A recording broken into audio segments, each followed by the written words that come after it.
I'm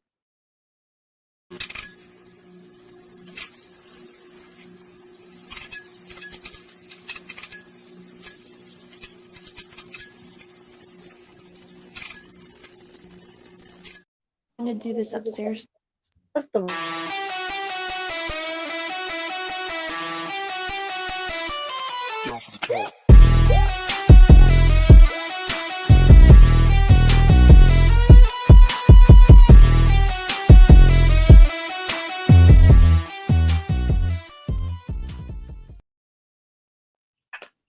All right, people. We're going to get started. We're going to talk about Mania, likes, dislikes, predictions, all that good stuff. We're also going to talk about Stand and Deliver. And we're going to finish up with Swerve Strickland and Booker T because we talked about him a few weeks ago and more shit has gone down since then. And it's only fair that we continue to talk about it. So let's get that out the way. We talked to y'all about Swerve and his weird obsession with representing the culture all of a sudden. Keyword is all of a sudden. Yeah.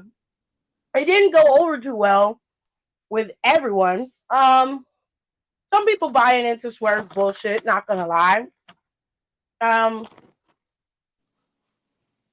It didn't go over too well. Once Booker T got wind that he was on Vlad TV, Booker T put out a long message. And essentially in that message, he said that Vlad TV played him. You know, you got played and suckered in like all the other black men have gotten in. He said, I was invited to go to Vlad TV multiple times. I turned it down. I was even offered to be paid. And I turned it down. I was not about to, disrespect my fellow black man on camera like that because that's how he makes his money. Now, where this story turns is where Vlad TV comes in. Oftentimes when Vlad feels like he's being attacked, he will do the lowest of low punches that he can find. Booker T is a pretty squeaky clean dude. It is a rarity that you're going to find anything outside the batshit bonkers about Booker T. And I have never in any kind of like wrestling, like backstage wrestling brawl videos or people who cause drama. No, Booker's never been brought up, and no one's ever said a bad thing about him. No. It's a rarity that he is brought up. It's a rarity that he's brought up in a negative light, unless we're talking about his wrestling takes and his kayfabe. Other than that, Booker T's a solid dude. He's not the type of person where he's getting into a bunch of bullshit. You feel what I'm saying? So Booker T said his piece. He also said that he recently saw Swerve. This was, I believe when he said it, this was after the Vlad TV interview. This is important because I need y'all to understand context is everything. And what we're seeing and what we're being fed is not necessarily true on Swerve's part. Now, when Booker T talked to Swerve, he told Swerve, like, look, you got played. You've been used. You played yourself. And he said, I'm very disappointed in you. There was no reaction from Swerve in an angry manner at all.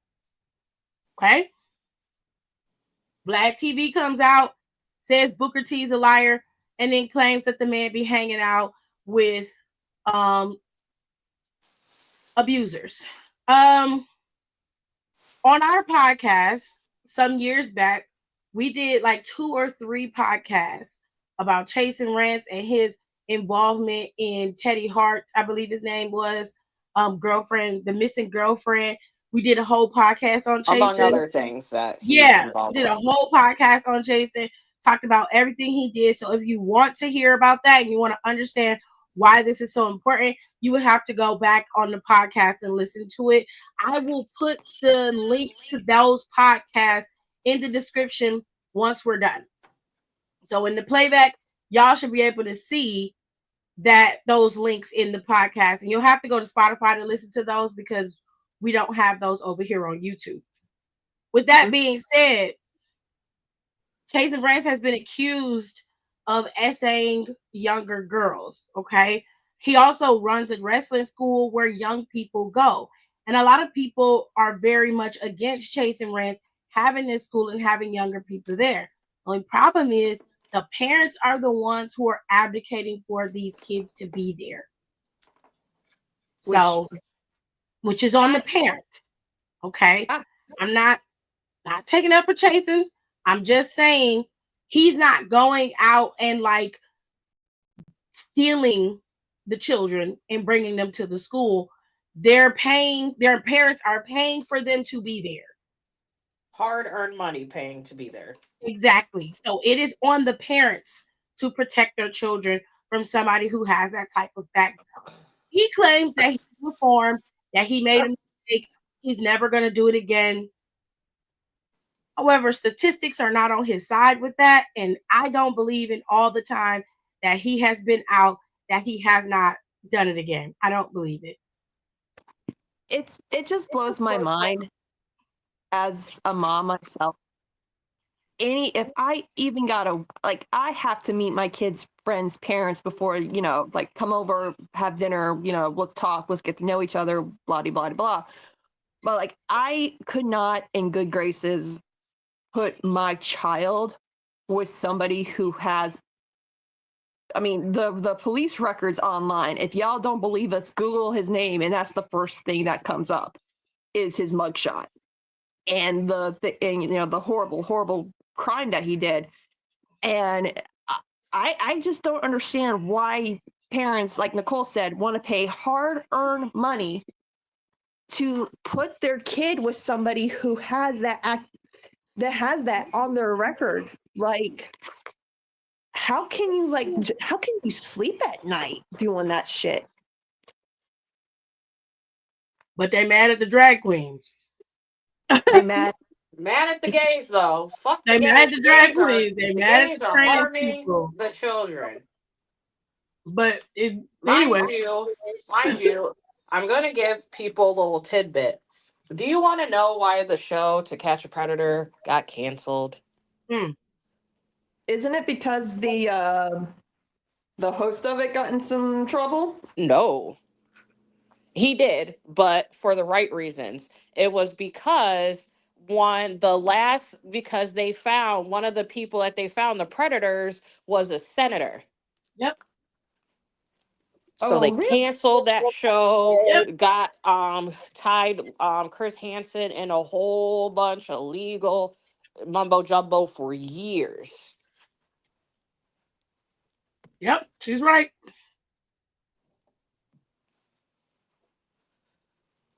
Absolute mess. So the problem is Booker T was in a picture with Chase and Rance and some of his students. And that's the picture Vlad TV posted and said, we have to censor it for YouTube purposes. Booker T, while he's out here lying about me asking, begging him for an interview, let's talk about how you out here taking pictures and glorifying this abuser. So Booker T responded, and he was like, I have gone and spoken in countless schools to countless students. He said, I do not do background checks on all the schools that I go and speak to and have engagements with. He said, I had no idea that this man had did any of those things. I was not privy to that. Fair enough, because I didn't know about it until I was informed. So even though it's in his realm, he can go and speak at a school and not know the owner, not know any of the teachers there, and he's just a guest. And he's old. Old people don't be doing research like that, especially wrestlers. And I know he has assistants. He's got somebody who books this stuff for him. He has a booking manager. He has all of that. But if they're paying, most people just gonna go do the gig and come home. They're not asking no questions. It's a wrestling school. To them, it's a wrestling school. He doesn't know anything. So he made that very clear that he was not affiliated with Chase and Rance in any way, shape, or form. But since Vlad TV wanted to be petty, his dumb ass ended up getting busted because Booker T was like, I don't talk nothing but facts. Booker T put all the receipts out there, the DMs. All of a sudden, when them DMs came out, Vlad got real quiet. There wasn't no, there wasn't no talk back. There wasn't no hollering and screaming, talking about Booker T's a liar. That clapback game was real quiet. That's the same thing that happened with Vlad TV when he tried to go after that lady at Princeton when she was on social media telling him to stop talking about black business. Straight up was like, I don't think your employer is gonna like you coming at me in this racist manner, and tagged Princeton in the post. Went to Princeton's website and screenshotted her picture, then doubled back when she was like, I'm not working for Princeton anymore, but I have worked with them in the past. And you screenshotting my stuff from the website does nothing for me. If Princeton decides not to work with me no more, that's fine. All of this is all in how Vlad TV don't like being hit. He don't like being smeared with his own bullshit. The reality is what we said about Vlad TV and what Booker T is saying is true. It is the exploitation of black people. Look at Orlando Brown. Orlando, sometimes he's in his right mind, other times he be high, and other times he really do just be playing a character. He enjoys the attention he receives while doing and saying the things that he does. He knows that that's going to get him views and push the algorithm. He's well aware of that. And he's smarter than most people give him credit for. And he's very much a troll at the biggest height. But he's also somebody who's exploited by Vlad for views. And so is Swerve Strickland. Nobody, I guarantee you, nobody was flocking to Vlad TV just to hear Swerve Strickland talk about where he was born, his life, how he got into wrestling, and the fact that, racism still exists. Bitch, we know. We're well aware. The problem is you're going after fellow black men who are very much down for the culture. One of them, Booker T, who was bigging your ass up the whole time. You became champ. He was rooting for you, rallying behind you. Only for you to then go to this AEW Dynasty pay-per-view, lose like a motherfucker, and then cut a promo at the end talking about fuck Booker T and how you've been out here representing the culture.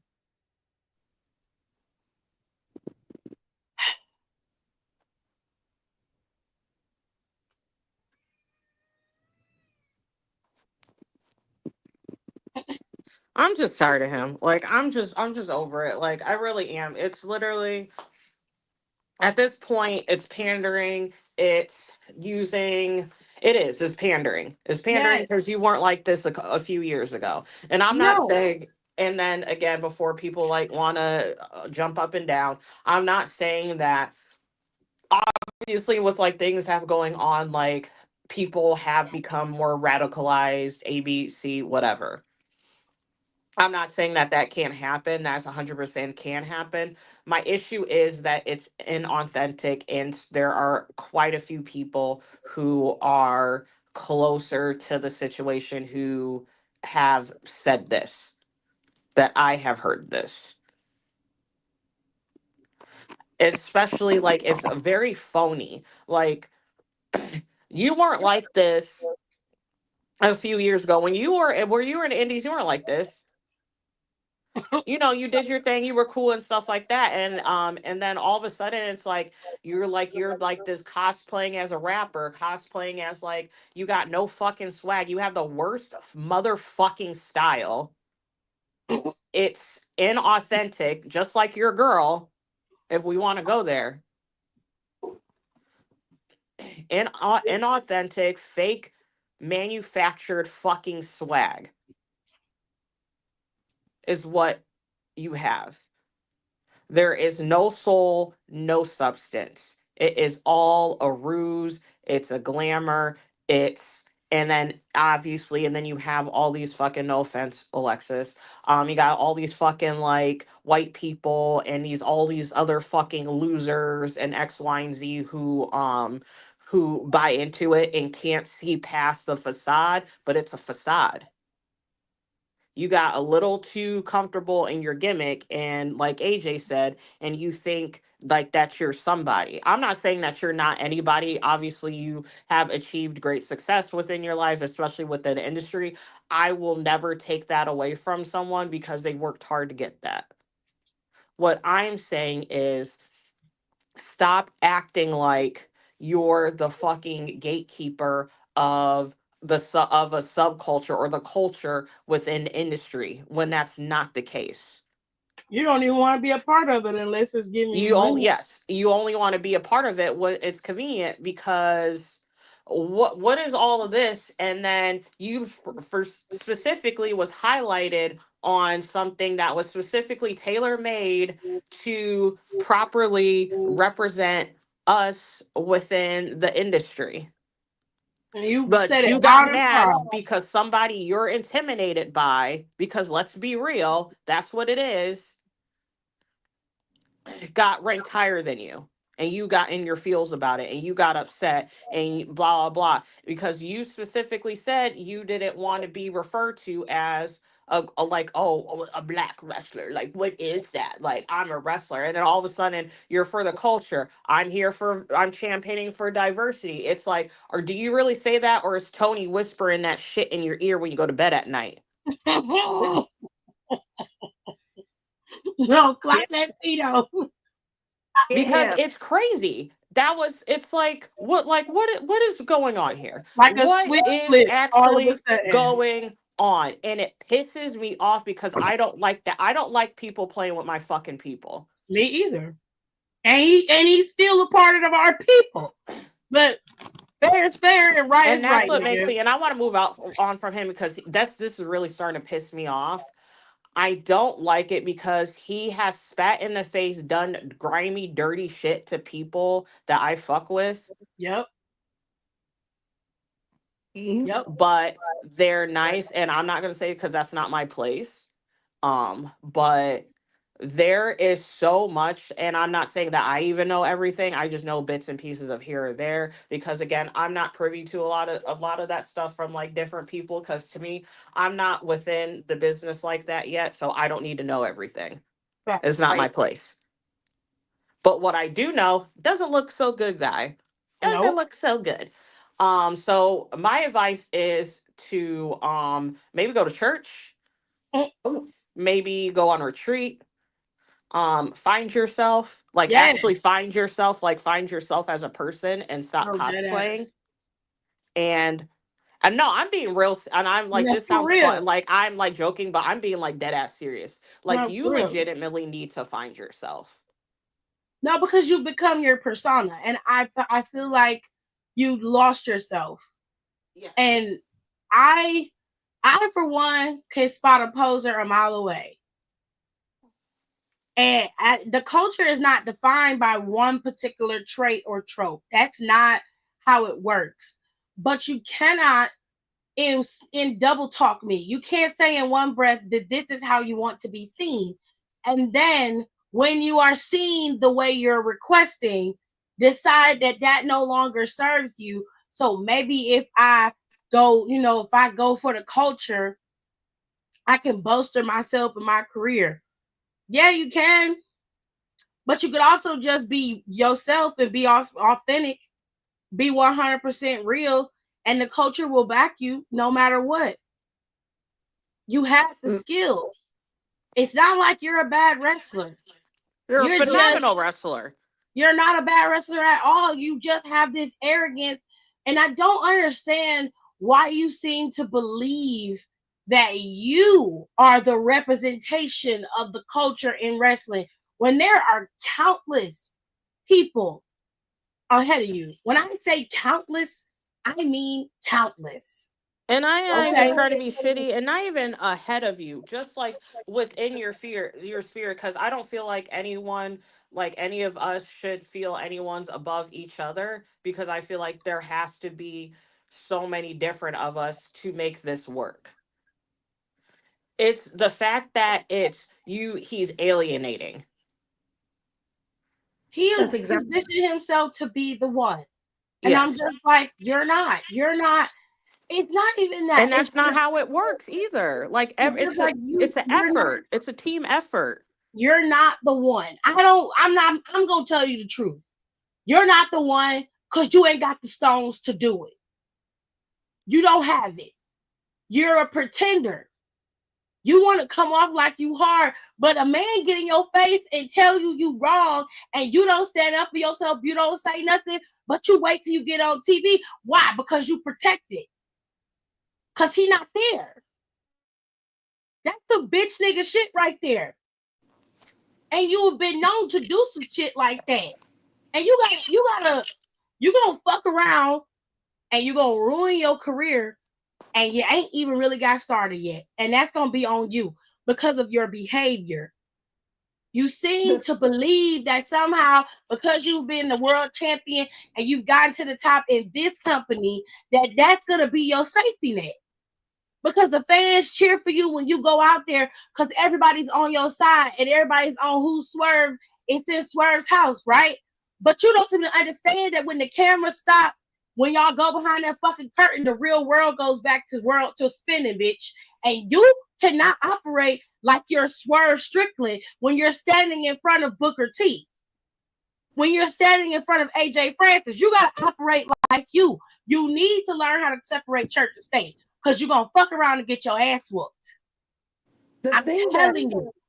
The thing that makes me mad with Swerve is the fact that I cannot stand a two-faced person, pure and simple. Okay, and in the coat right in here. Sorry, I'm talking. My husband was asking me about something.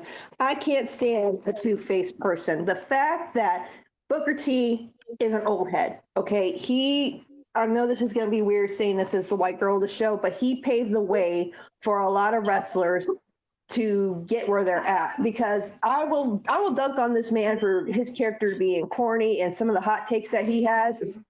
But Booker was a lot to like the kids who I knew who were black growing up, and Booker T was really the only guy that they had. They looked up to him, and he's a phenomenal wrestler, and he is a shit. I will always say that about Booker T. But the fact you got to stand here with this man talking to you at a wrestling convention or something, like maybe a couple days beforehand, and then you want to wait till after the show goes off and you want to start burying this man for doing absolutely nothing. See, I can't I just liberty and my voice goes cracked. I can't stand two-faced people like that.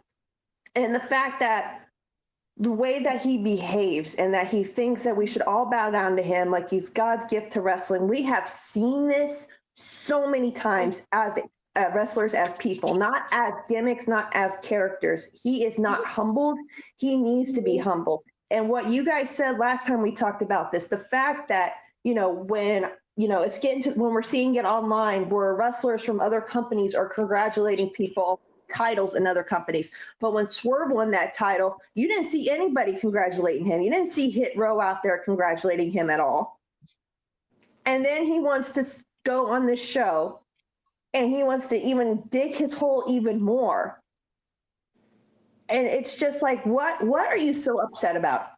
What are you so mad about? Like, are you mad? He doesn't get the same respect that the other black wrestlers get, and that is because of his own doing.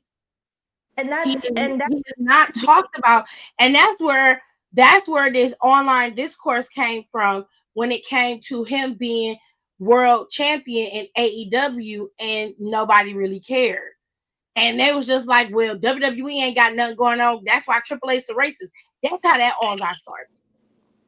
That makes absolutely no sense. My thing was, well, Swerve is the one who alienated a lot of the black wrestling fans who followed the list when we saw the list come out, and we had some inside info and we saw everything that happened with that. And Swerve was on the internet doubling down on that shit. Like, this was not This was not done in no DMs. This wasn't done in private. This was done on Twitter, public platform. He has it. It's still on there. I know the nigga ain't scrubbed the shit. And that's what drives me insane about this. And Booker, his response, he's way classier than me because I would have told Swerve about himself. Booker T told him the truth though. He was like, I did what I had to, so the guys behind me didn't have to deal with that. And that's true T. And he's not the only one.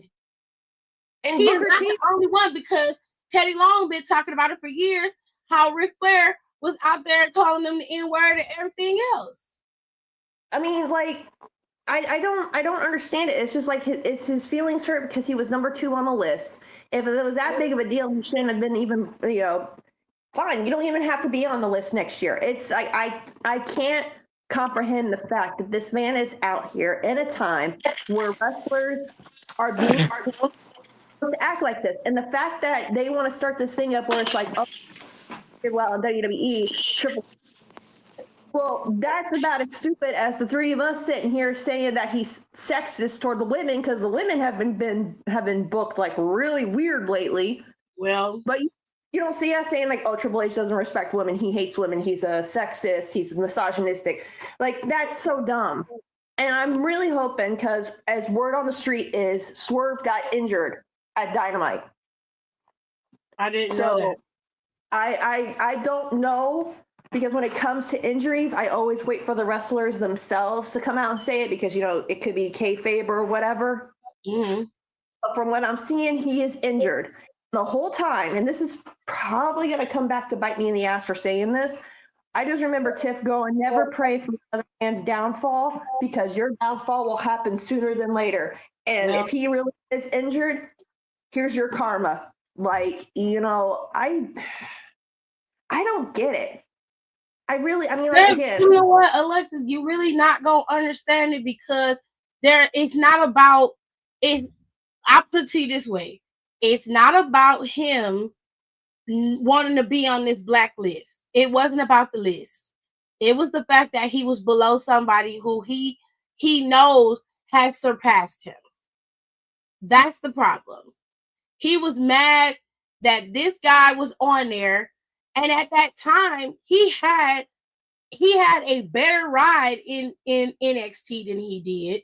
He was already North American champion, and I think at that time he was getting ready to wrestle for the NXT championship, or he had already got it.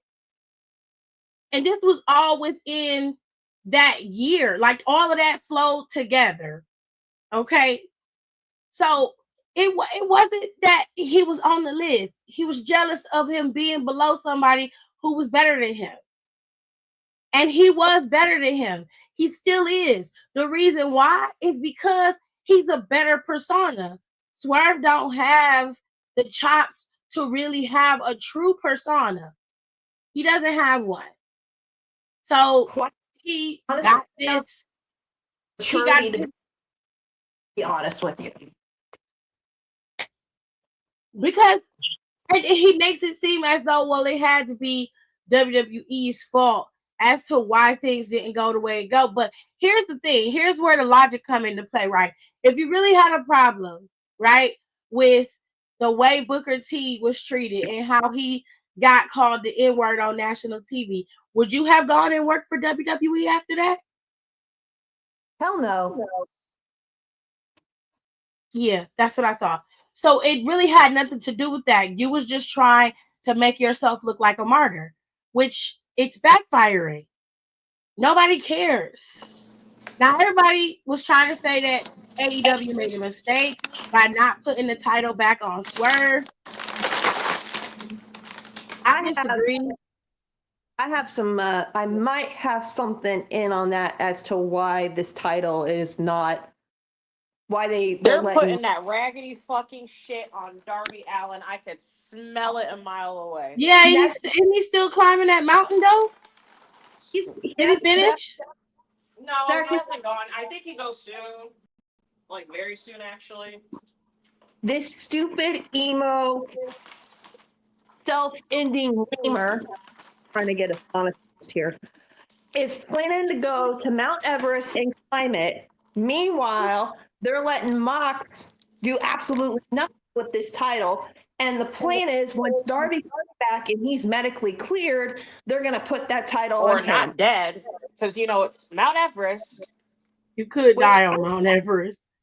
I You don't ever want to. can. I'm gonna find that TikTok. Have you seen? There's this lovely black woman. I really wish I remembered her name. She how you randomly get a fixation about something. Yeah. Yeah. Look who you're talking to. Yeah. I mean, this is me with Formula One right now, so I completely understand. I do think But it's something to do with ADHD, but that's besides the point. I'm also looking for an industry for me to pop in very quickly after I'm done graduating from college, but that's a whole nother thing. That's also why I'm very recently been getting into F1. Anyways, she literally was talking about because she obviously we know, oh, Mount Everest is Mount Everest, blah blah, but the intricacies of having to climb it and then sanity of it, because you can't climb it yourself. You have to go with the locals. yeah. And even though they get paid a lot but not enough, because it's also so expensive to do that. But Mm-hmm. even to get to the base camps to fucking climb, it's so dangerous. Like the base camps are people die at, I forgot which one, but there's even certain points of the thing where you could die at a fucking base camp. Yeah, you can. Two is, I mean, like, because again, I follow like a lot of weird stuff. I'm into it. And Mount Everest shows up a lot. And it's like it's like the elevation, the air thins out. The human body is built to take punishment, but it can only take so much punishment before it just craps out. The scariest thing about Mount Everest, and this is why my white ass will never go to Mount Everest, that because I'm actually sane. But after a while, you can start marking where you're at by the bodies that are there. Ew. Hmm. No. Yep, Yeah, because certain areas are so treacherous, it's too difficult to even bring down the body. Oh my God. Yeah, so she is correct. And then also, not only that, you have to spend, I forgot, I think it's the first base camp that you have to stay there for like a week. mm-hmm. So your body could get used to the whatever difference, like the difference or What whatever. is So the you can point? so Like, you can kind of fix get, even though you're never gonna fully get acclimated because we're not from that area. So your body could get acclimated to that. no, there's no point in that at all. There's this real infamous body on Mount Everest. I think it's called Blue Coat or Red Coat or something like that. And It's it's this blue coat. You were right the first time. my thoughts go to their families because I wouldn't want to keep seeing this stuff online about my loved one who passed away. They're right there in the middle, and that's how you're like in the middle of Mount Everest. But yeah, there's like over 100 dead bodies on Mount Everest. I would never. And I I mean, just don't. I just don't understand the idea of climbing it. I get it's something, you're like it's an amazing feat or whatever, but like it's not worth it. Doing it mostly for the like because you hear so many things like one wrong thing can go wrong and you're dead. And I have done a lot of dumb stuff in my life. I will probably continue to do a lot of dumb stuff, but doing that, no, absolutely not. I will never. I'd rather take that money and go somewhere. I'd rather go to Australia for a week for the amount of money that they're spending to do this. And there's a possibility that something might go wrong. And the fact that they are holding this up, and it's one thing I can understand transitional champions, but why? Why Mox?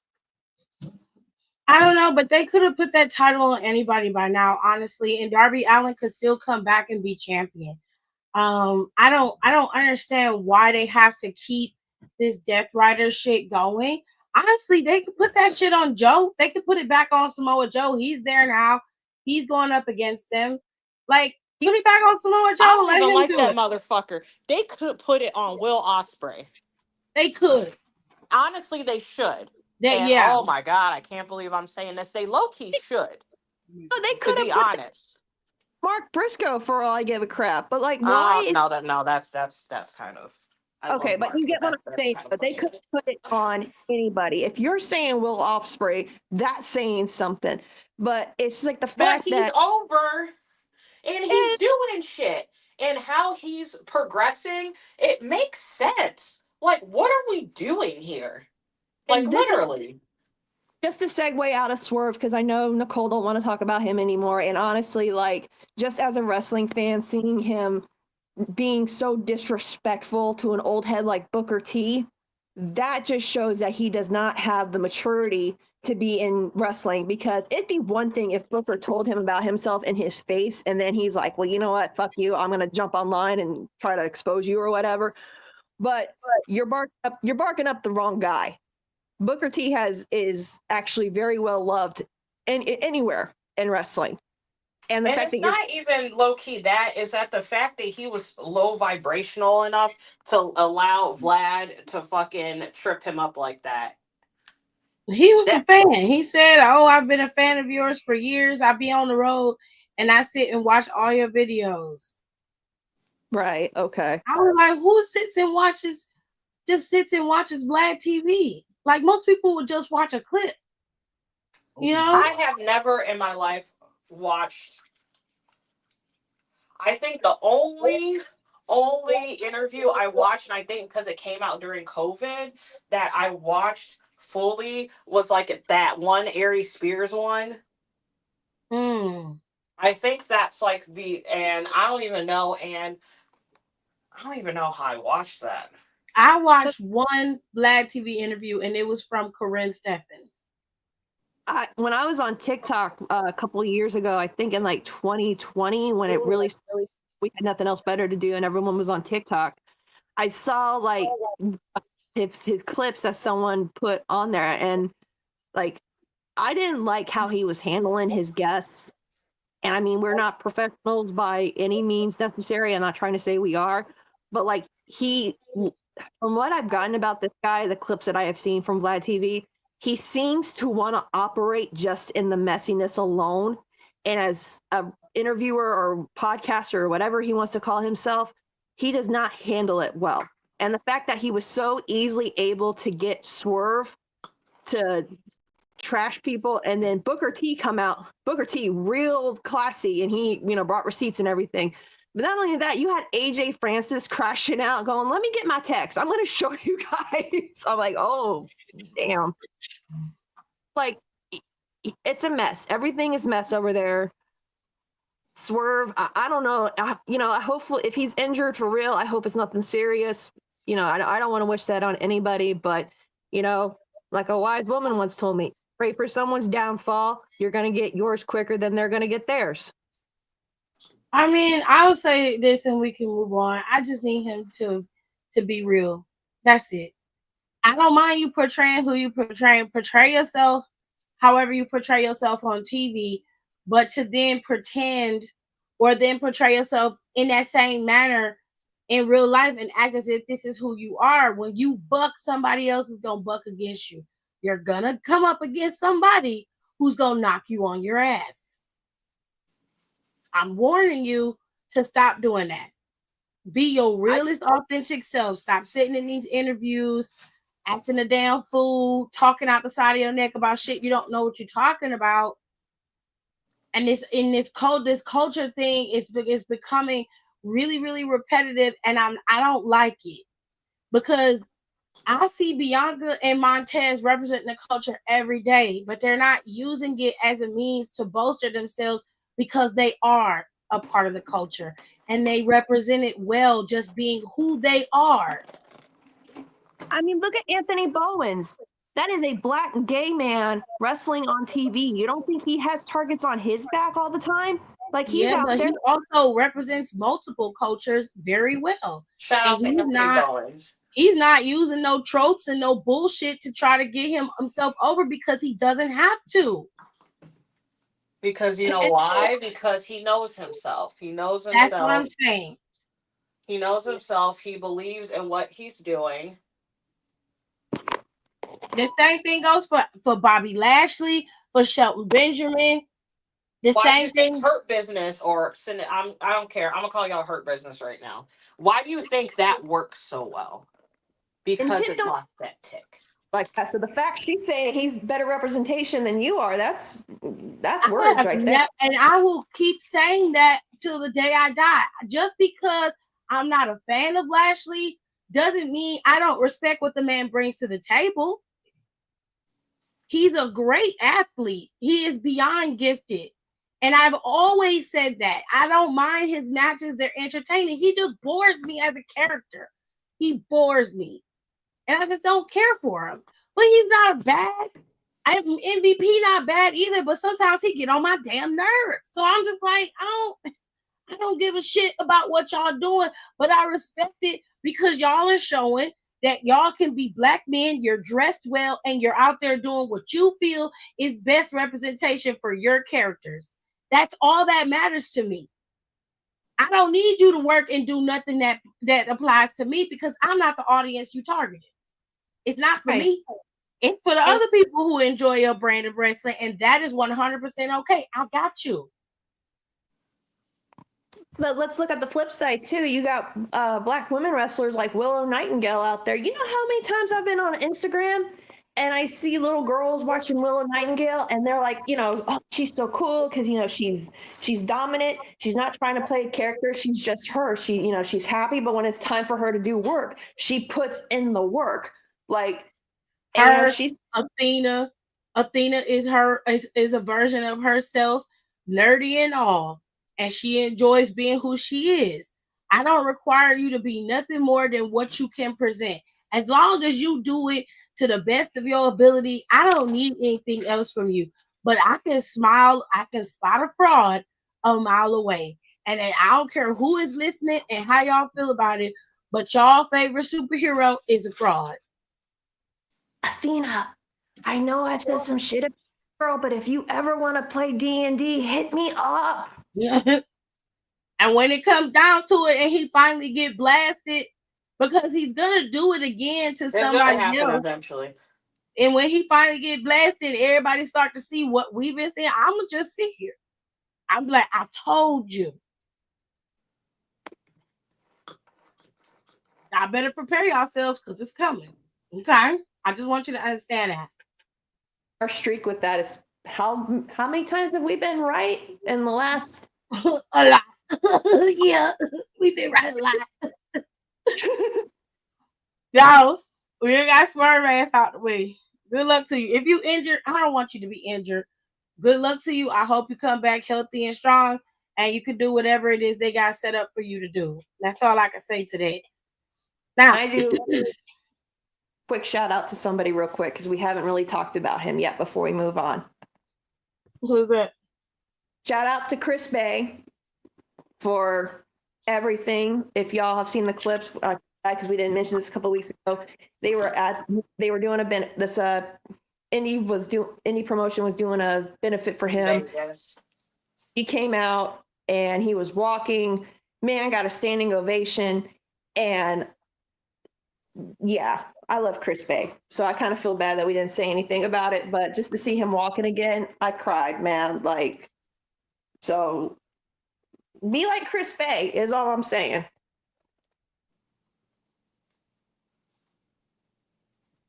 Yeah, shout out to you, Chris Bay. The only reason why I didn't mention it over here is because I had been talking about Chris Bay a couple of times, posted them in our the channel that I had. I talked about it on my other channel, and it slipped my mind. So my apologies.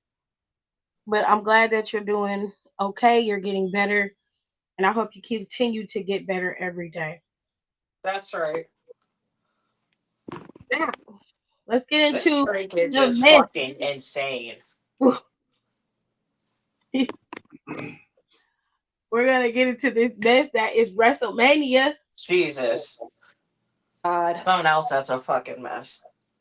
Okay, so right, this is Triple H's first or second standalone Mania?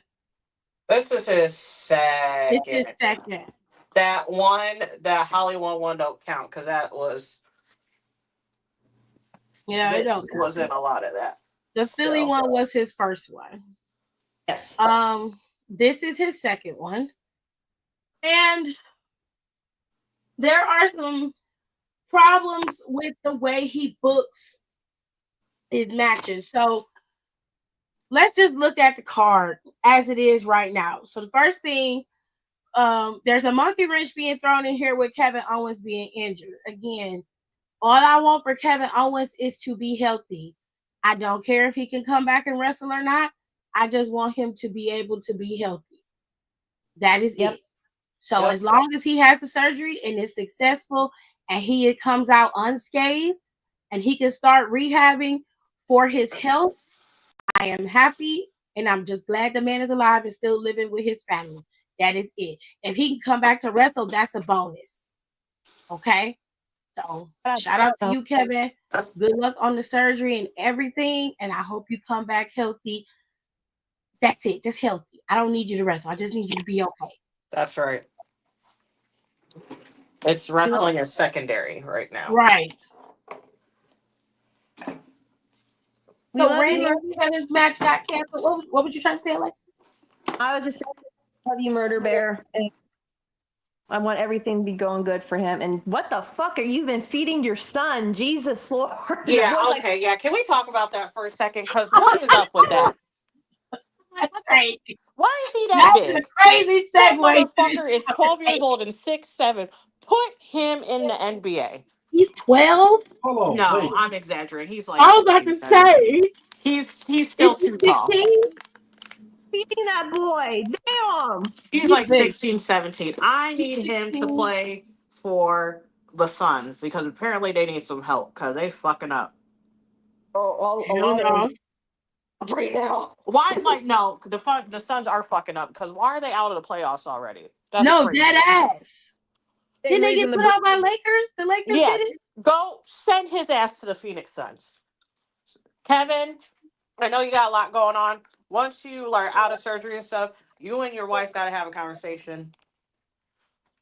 Put him in the draft. No, because he's part Put him in the Canadian. draft. Get that on the Kraken, because I don't know why my boys are already out of the playoffs too. Okay, why are the Kraken out of the playoffs? Oh, I ain't worried about that because my team in the playoffs, baby. We in the league. You know what? I'm not concerned about nothing on the West. They ain't got nothing to do with me. Everything's going on in the East. I'm at the top. That's all that matters. I don't give a shit. That's what did break the record. What happened? Also, that's the broke Wayne Gretzky's all-time scoring record for goals In the hockey team? for a career. I never thought I'd say this, but shout out to Alexander Ovechkin for breaking Wayne Gretzky's records that he has held since 1994. Yeah. Well, congratulations. 895. Beat it by one. So, Kevin, just get well soon, babes. That's all we're asking. Just get yourself healthy. Now, Kevin and Randy's match has been canceled, but the big rumor is that Nick Aldis is going to end up taking Kevin's place. Dude, are you for real? That's the rumor. That is the rumor. I can neither confirm nor deny. But I would love that because Nick Aldis hasn't wrestled since he got to WWE, and this will be his very first WrestleMania. I would lose my damn mind if And I Nick love Nick Aldis in TNA. I loved him. He was nice. No, because he ate a pretty nasty RKO, and someone I saw this on Instagram, and I wish I could remember who it was, but this was like back in like 2021, 22, something like that. Once they got all the audiences back in, and they caught this. Wrestling fans, we don't let anything slip, man. I'm telling you. And it was a segment between Aldis and Randy, like that's when he was like RKOing like officials, and he got fined for it. Yeah. So he gave Aldis this check, and Aldis is like, "This is way too much," and he goes, "Oh, it's for next time." and then he hit that sick RKO on all this last week. Yeah. Like, Yeah. long-term storytelling. Why do you guys Always hate got to go back to the long-term storytelling. it? Always. So that match is on the bubble currently. There is also a possibility of tag teams being added to the bubble. I mean, added to Mania, which would make Mania a very large card. The only matches we know for sure that are going to be on the right nights is Bianca, Io, and Rhea. They're going to be on night 2. If I'm wrong, please correct me. Charlotte and Tiffany are going to be on night 1. That I make up. Jay Uso and Gunther are going to be on night 1. And Cody and John are going to be on night 2. Now, the triple threat, sorry about that, that's the wrong one. The triple threat is going to be on night 2 as well. So you've got the triple threat with Roman, CM Punk, and Seth. You've got Cody and John, and you've got Bianca, Io, and Rhea. All of that's happening on night 2. Okay. They have not told us where LA Knight and Jacob Fatu will be, but speculating they probably will be on night 1. They have not told us where the Fatal 4 will be. Personally, because night 2 is so overloaded, it's got like 2 triple threats. I would put this Fatal 4-way on night 1. And As it should, because if I can still go to Mania, I'm only going to this night, anyways. put this on night 1. And let Jacob go to night 2. But they have other matches for this show as well that haven't been placed. Trent and Jade's match hasn't been placed. They haven't placed Ray and El Grande Americano, and they haven't placed Logan Paul and AJ Styles, which I suspect Styles and Paul will probably be on night 2. Yes. And they're probably going to put Ray and Chad Gable on night 1. This is no offense to Chad Gable, but that match can be on like opening. That's an offense to both of them, because nobody wants to see that shit. Nobody wants to see it. Nobody wants to see that shit. Fuck both. That could have been. That is something done on Raw next Monday. Like, why honestly, is they this? didn't do it on there. They could have had this. Honestly, they didn't have to do it at all. We didn't need it. They didn't have to do it. They could have just left it alone. They've been keeping Chad Gable intertwined with LWO for weeks, and we're tired. Nothing ever comes of it. You never see LWO get no wins over American Made. Right now, I think they like 1-7 with American Made. They don't get no traction. Not even as individuals. Like they're not winning. And then they're like, well, Chad Gable hasn't beaten them individually. I'm like, okay, so what? No one cares. And then Rey Mysterio is always getting a match at Mania for the last 3 years. He's been getting these weird ass matches. He needs to hang it up. Like, Ray, I love you. You're a freaking legend. You've already and I think Nicole said this. If you were in the Hall of Fame, you should not be wrestling anymore. No, you gotta hang it up. It's too much. You got everything. Literally, you got everything. You completed the mission.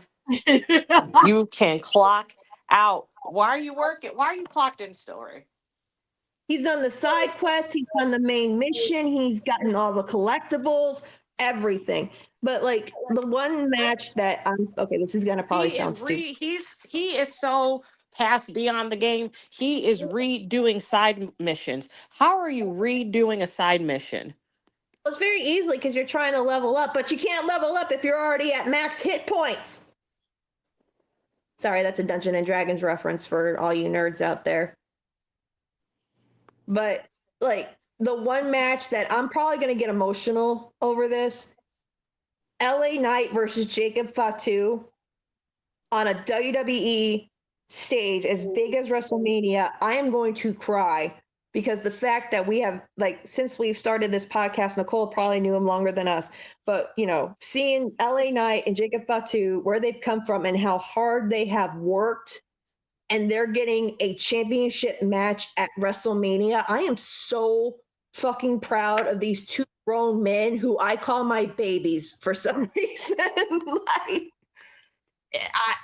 like seeing that made me so happy, because LA Knight's gonna have a chance to shine. This is gonna be Jacob's first ever WrestleMania, which I am.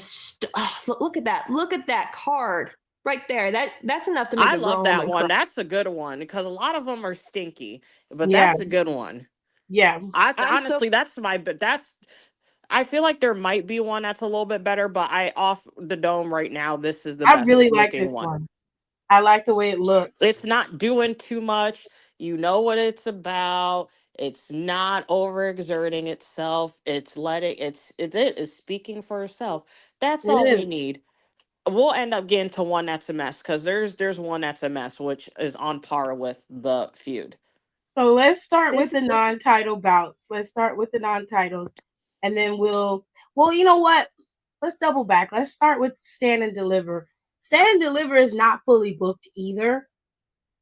That's okay though. That's different. That's NXT. They're allowed to do shit like that. Nine is NXT. Stand and Deliver is not fully booked at the moment, but they have set up some matches for Stand and Deliver, and there are still some matches that have to happen next week in order to solidify next week's Stand and Deliver show. Okay, so we're now looking at 4 competitors for the women's North American ladder match. You have former champion Kaylani, you have Sol Ruka, Zarya, and you have Izzy Dame, who have all qualified. Ava says there is no last chance selection for this match. So Lash will not get another shot, neither will Fallon, and neither will Roxanne Perez or Ren Sinclair. Everybody who's earned their right into this match are already in it. I don't know if there are 2 more qualifiers. They didn't announce that. It looks like it's going to be, for now, it's 4 women in this match.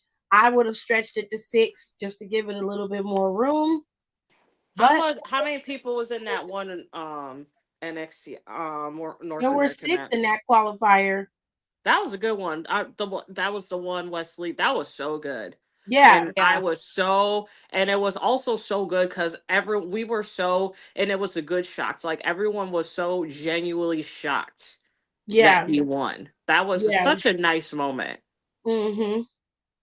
I think they're gonna pull something on Tuesday, because and I also think somebody weird is gonna win that. yeah, And weird by mean like a Zarya or a Soul. I don't have a problem with Soul winning it. I would want Soul. I would love that for her. Yeah, because you picked Soul the last time. I did, and I was so mad because I'm in hindsight, I'm actually glad he didn't put it on there. So again, Sean showed me that he knows how to do his job, so I should shut the fuck up. Cause it did work out. It made sense. So I was like, you know what, nigga, you know how to do your job. I'm not gonna say that. But your friend does not know how to do his job right now. He needs some help. But I volunteer. Hunter, I know I just told you didn't know how to do your job, sir. But I still like you. You should feel the same way, vice versa. I graduate actually last month, next year. And I will be more than happy to help you. But obviously with a paycheck, because yeah, I can be paid. Yeah. I ain't doing no volunteer. Okay. But this match is happening, and I don't know if they have just all their competitors are who is in there, but for now, those are your 4 competitors that could potentially become a new women's North American champion. I don't think Kaylani is going to get it back, but I do like the fact that she's in the ladder match. Kaylani is a great competitor, and she's fun to watch. So, and Zarya being in there is interesting. I do like her being in there. I am a little upset that Lash didn't get to be in it this time, because I really I really like Lash, and I feel like Lash is being underutilized in NXT.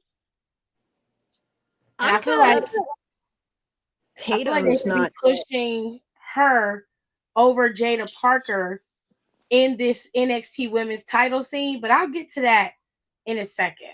So for now, this is your it's gonna be 4 women competing for this ladder match. I'm sorry, Alexis, I cut you off. What were you trying to say? I was just saying, I think it's going to be weird. I think someone's going to be in it because there's a lot of people they could have put in here that they could have been pushing. Like Tatum's on TV like almost every single week. They could have put her Oh, in I there. love Tatum. Yeah, Tatum wasn't even in the qualifier. Now, unless they're, like I said, unless they're still doing qualifiers, Tatum wasn't a part of it. But Tatum is currently in TNA Yeah, over her there, and her and Gigi are in Gigi. TNA. So that's why you haven't seen her competing over.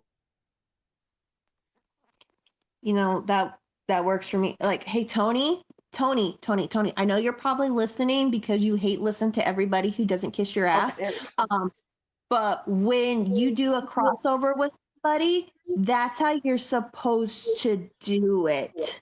wowzers. That Speaking man of the ain't paying. women, you've got the NXT Women's Championship.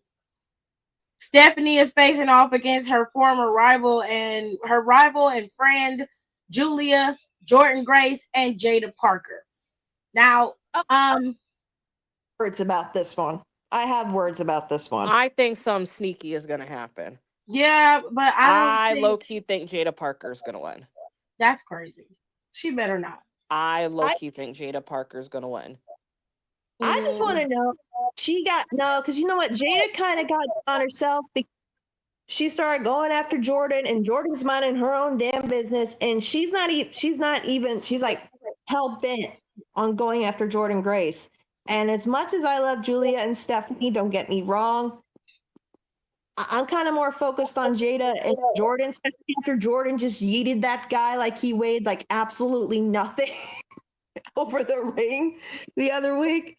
And it's like, I don't want to be strong to be pretty, like a man who looks pretty. I want to be strong, like bitch who throws grown men over a wrestling ring. Like that's my goal for 2025. Okay, I'm with Nicole. I think something weird's gonna happen. I think I Stephanie's gonna also win. want full blown heel Julia.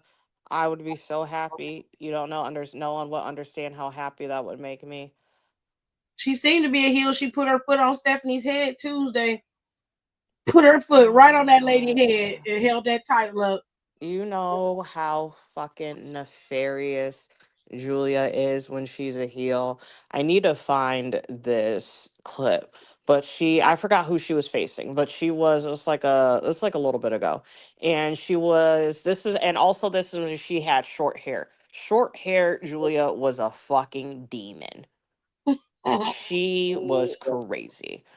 This Like she's like, girl, they're literally in a press conference and they're just sitting there, like having a normal press conference, and she goes up to her and just starts ripping her like shit off and oh just hell, headbutting her and just choking for no reason. She's got up. Girl, Got up, went over to her, choked this lady, was trying to rip her hair. I was like, what's going on? And she would continuously act like that for no reason. And when they would be like, why would you do that? She's like, I don't know, I felt like it. What? You mean you felt like it? I can kind of get You need to behind get a checked heel. out.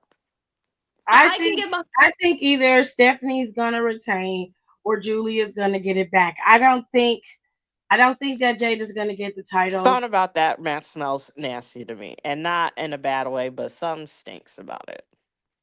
I don't think that if Jada gets it, she's not keeping it. She's not keeping it. Personally, Because I she's feel got. like Lash could have easily taken her spot, and it would have been a. There's no shade to Jada Parker, but I have watched Lash Legend evolve into the superstar that she is, and her ability It's crazy, and she deserves to have some time, and she hasn't been getting it, and I don't like it.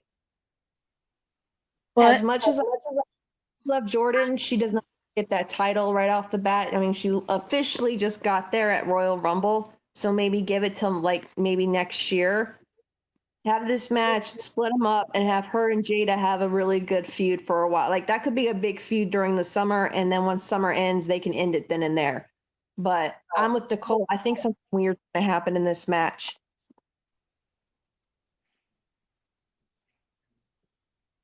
I okay, hate that.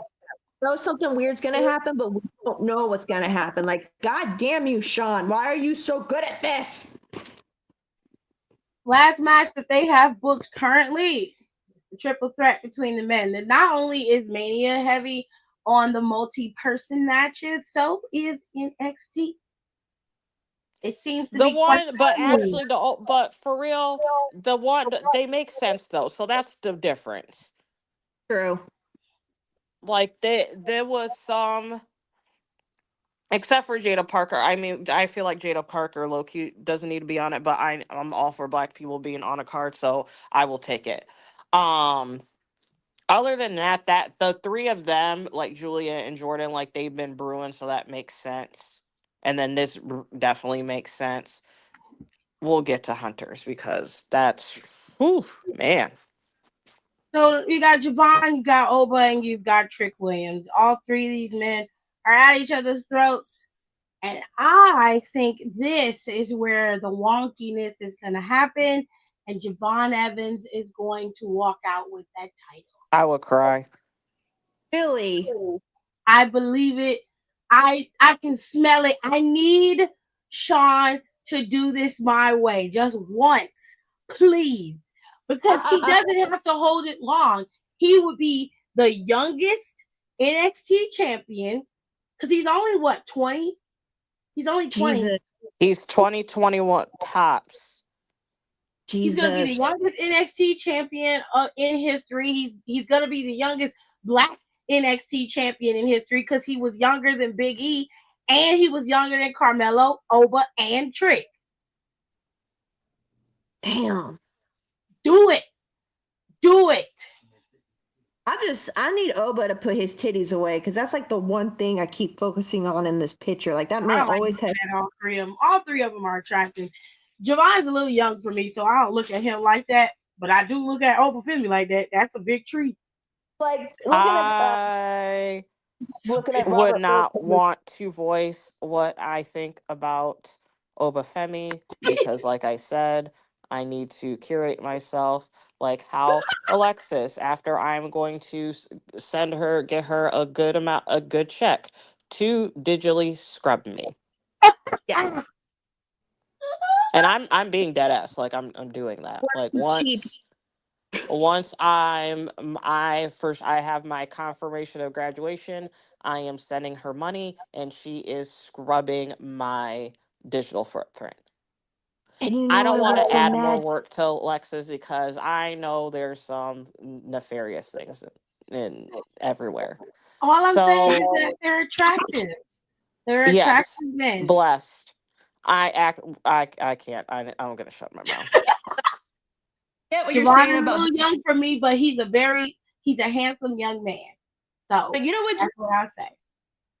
No, I love Javon. I think he's insanely talented. Okay, I love him for that. But looking at him is like when Robert Irwin's underwear pictures dropped this week, and everyone like was no. What, sir? You were a. I've seen you grow up. Put some Did you pants say on. Robert He's Irwin on underwear his little pictures fast came out? behind is on punishment too. Ew. Because you No think one you're wants to grown. see that. You in timeout. What do you mean? Oh Like no, no, I've no, seen. no, no, no. We're not talking about that. We're not. We're not gonna do it. We're not gonna do it because I can't. My All brain I'm saying, is trying to I have. formulate a picture and I'm about to throw up. I swear to God. Cause no. He's I've on seen this. punishment. I've You seen hear that, Robert? You are still on punishment. man as a baby. Like I remember the day he was born and how big of a deal it was. Like, sir, you need to put some pants on. How dare you? Where is your mother? Are you? You're no. You're not that old. Puts no. No, no, no, no, no, no. I can't. We're moving on. We're moving on. For now, because that's freaking me out. For now, those are It's literally making my skin crawl. no, for real.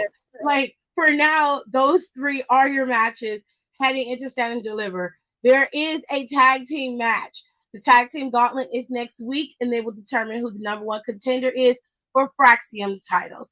I have a sneaking suspicion that it will be Hank and Tank, and they more than likely will be the ones to take those titles off of Fraxium. That would when I tell you that shit would gag me, and I would be so pissed off at the same time.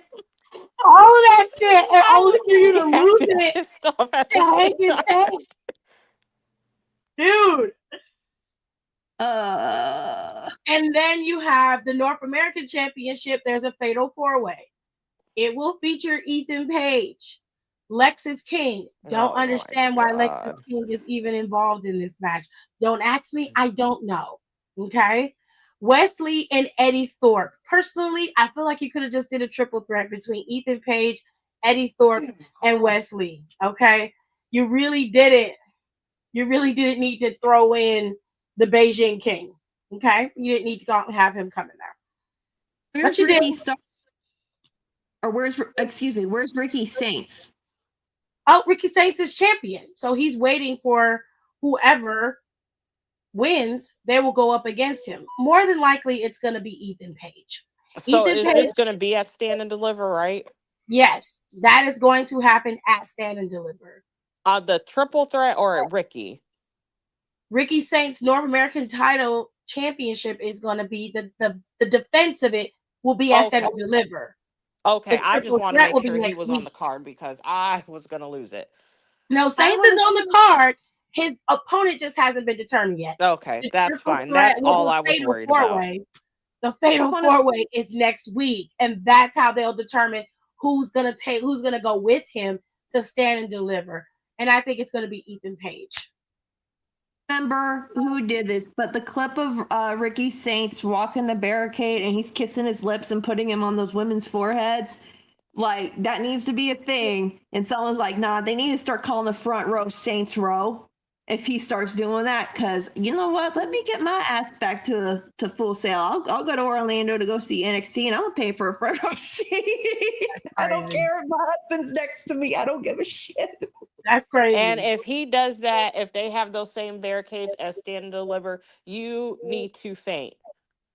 And if you're not fainting, I mean, no, I'm not saying obviously don't for real faint, dummy, but fake faint and do it like a funny, dramatic, like swoon. If you're not doing it, and like I'm sitting in that building, I am throwing my beer at you. I am not kidding. I'm telling you, I'm wasting what will most likely be a $20 beer. I will throw it. And they in Vegas, so it's gonna be expensive. It's gonna be $20. I already know it. Mm-hmm. You know that shit was not planned because those two. Shout out to those two older women because that one and the shorts and the shirt, man. She gets it. She knows ball. So we'll have that.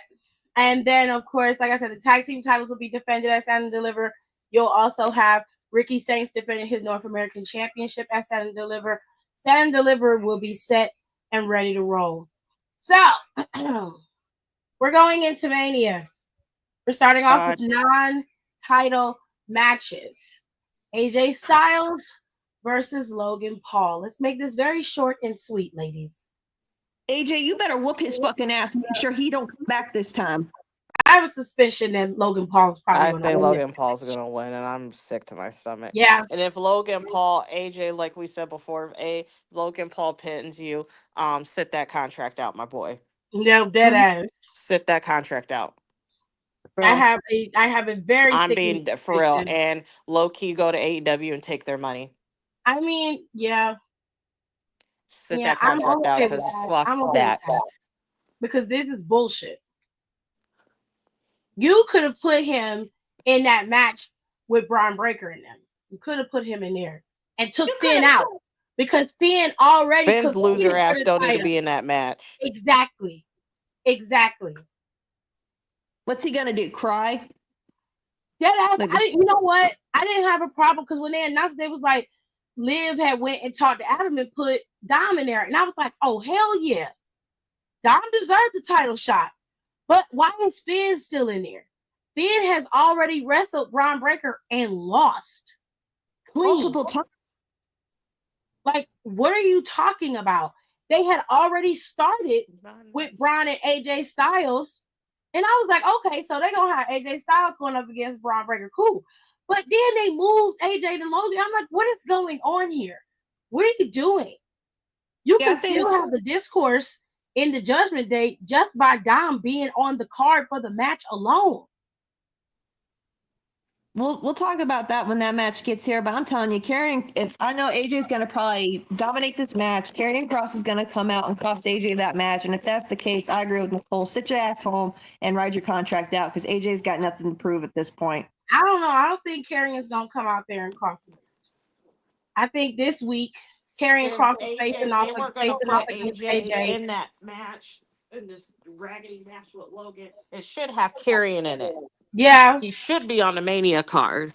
Karrion's going up against AJ Styles Monday, but he's not on the card. I would rather you have the feud with Karrion and AJ than worrying about this bullshit with Logan Paul. It's just not worth it, in my opinion. He doesn't add anything to the show, and he takes a slot from somebody who actually really deserves it, and he's not even there. At least Karrion is doing work backstage, something. You see him, he's moving, he's shaking, he's causing enough chaos for you to pay attention to him. This man, Logan, is not a superstar. Logan is just a really rich dude who was able to pay his way into the WWE, and he's a good wrestler. He can wrestle, he knows how to be a showman, but that's about it. There's really no substance to him outside of that. He doesn't really know how to cut promos. He doesn't understand how to cut a promo on a specific opponent. He doesn't get it. He doesn't know how to do it. So I'm going to need Karrion to take Logan Paul out so bad he can't compete at Mania, and then we get him and AJ Styles because AJ, I love you, and I'm so sorry. I'm so sorry, AJ. Like, I'm so sorry, Beyonce. Like, I'm so sorry. All right, y'all. We're gonna move on to the next match. Y'all have at this one. Give me 5 minutes. I'll be right back. Nicole, go ahead. I'm so angry about this. This needs to be on. This fucking match is insane. There is so many fucking insane things about this. I can't even process it. It's so awful that I have to put on Batman Forever and look at Val Kilmer's, may he rest in peace, he was the best Bruce Wayne, fucking classic Batman titties to make me feel better about this match. Val Kilmer was not a good Batman, but he was a great Bruce Wayne. I will stand on that. That's right. He was kind of a, no offense, we're not trying to talk about you, Mr. Kilmer, because you're with your ancestors. But I would have told this to your face. You were an amazing Bruce Wayne, though. That's who I think of when I think of Bruce Wayne. I'm going to say something also, really Nicole Kidman has never looked better. I forgot how great she looked in this movie. She is gorgeous in that movie. I forgot how good she looked in this movie. I said, "Ooh, excuse me, bitch." When she takes the coat off and she's wearing that black dress and her titties are put. Oh my god! I was like, you set them titties right over here, lady. Anyway, so this match is stinky. It's stupid. It's this MAGA lucha is crazy. Gulf of America, that is everything about this is insane. Ray, take your ass home. Can I say something? And this yes, is probably I'm done because I'm over this. I'm going to say something. I'm going to probably piss a lot of people off, and I can't even believe that I'm saying this. I want Ray to go home Rey Mysterio is in the Hall of Fame. If you are in the Hall of Fame, you should not be getting a stage at WrestleMania because I'm happy for Chad for getting his Unless you're Wrestle. retiring. Yes, unless this is your final match and you are hanging up the boots, that's one thing. And I'm happy that Chad has a match at WrestleMania. Let me rephrase that. I am happy that Chad Gable is getting a moment to shine at WrestleMania because this man is freakishly athletic and he deserves a stage to perform on. But all Ray is going to do, God forgive me for saying this, Eddie. Please forgive me for saying this. All Ray's gonna do is come out with some cosplay gear and a lowrider and make us remember that Eddie Guerrero is not here anymore. Because he did that last year when he did the Viva La Raza thing. I cried. He came out in the lowrider. Okay, cool. But that's all he's going to do is make us remember that Eddie Guerrero is not here. And Eddie, I'm sorry. I know this is your friend. He's your brother. I get that. And I'm sorry. You can smite me later Wednesday when I get this job. Okay. But like, that's all it's going to do. I'm so mad that he's getting another match. And this is a match that could be done on Raw. The whole storyline should have been scrapped, honestly. Eddie Guerrero is going to come and haunt me tonight. I know he is for me saying that shit, but that's how it honestly feels. He's going to do another thing that's going to be in memorial to Eddie, which I miss. And it's like, it's fair enough we miss Eddie Guerrero every fucking day, but I don't need to be reminded of it every year at WrestleMania that he's gone. Okay, I get it, but it's just like that's just gonna be something that's gonna be mentioned again and again and again and again, and I'm fucking over it. Well, I don't like the match, and I'm pretty sure that Ray's gonna win this match. Pretty sure that he's gonna be unmasked, and it's gonna be Chad Gable, like we all know it has been. The only swerve they could do is make it be somebody else, which I don't see that. No, that's not Chad Gable the minute he come out. Let's be honest. You can tell it's Chad Gable. We all see it, but whatever makes y'all happy. I will not be tuning into this match or Logan Paul and AJ Styles match. And I hate that for AJ Styles because I love him. But I'm not watching this match, and I'm not watching this match with Rey Mysterio and Chad Gable either. Let's move on to matches that we are gonna watch. Okay, another non-title bout. Naomi versus Jade. Oh, this is why you gotta put two bad bitches against each other. You know I'm rooting for both of them. I love this heel turn that Naomi has done. She's not being the OG heel that she was before. This is different. It's psychological, and I really like this. And I hate, that it take all of this for people to really respect Naomi's gangster like they should. But she is doing amazing work, and I really like the fact that she's working and putting over Jade. They both are leaning in, dialing into this 110%, and I love that. I'm so happy about that. So I can't wait for this. I hope that this match eats the way the feud has been heating up between the two of them. I really do. This is gonna probably be one of my favorite matches. This is one that I'm looking forward to. I love seeing unhinged Naomi. It's so funny that seeing Tiff, who's never been a heel fan, be like, Naomi did nothing wrong. She no, y'all deserve this. Everything y'all done. It's like she's a heel. No, she ain't. No, she ain't. She ain't no heel. She ain't no heel, Lex. No, she's not. She's not a heel. She's just doing what y'all asked. Y'all said y'all don't like face Naomi. I'm tired of it. Go. I'm sick of okay. This is who you created. So whatever she do from now on to whoever she do it to, that's y'all fault. I blame all of y'all. Nicole, how you feel about this match? Two queens, two legends. The two queens and two legends. This is perfect. Everything's perfect. How they're gonna look is perfect. Their match is perfect. It's a 10 out of 10. I'm obviously gonna watch it because I'm good amazing and I'm probably gonna cry. but it's good. It's already a 5 star. It's 5 out of 5 stars. I don't need no one to tell me that. I already know. They don't Period. even have to wrestle, and I know that's what's going on. That's Period. that's it. It's This perfect. Everything I ever wanted my entire life. and just to add to this, y'all have to understand that this is the first time two black women will be on the card for a non-title bout at WrestleMania, and it's one of the rarest occasions where two women are on the card with no title involved and no incentive other than to get one over the other. Hmm? Okay, I think they should make this a stipulation, low key, what because we like ain't got no whoever wins gets stipulation the title matches. shot? No, like it's like a kendo stick match or something like that. We got there are zero gimmick matches. A kendo stick match. Street fight would be cool. Yes, or a street fight or something like that.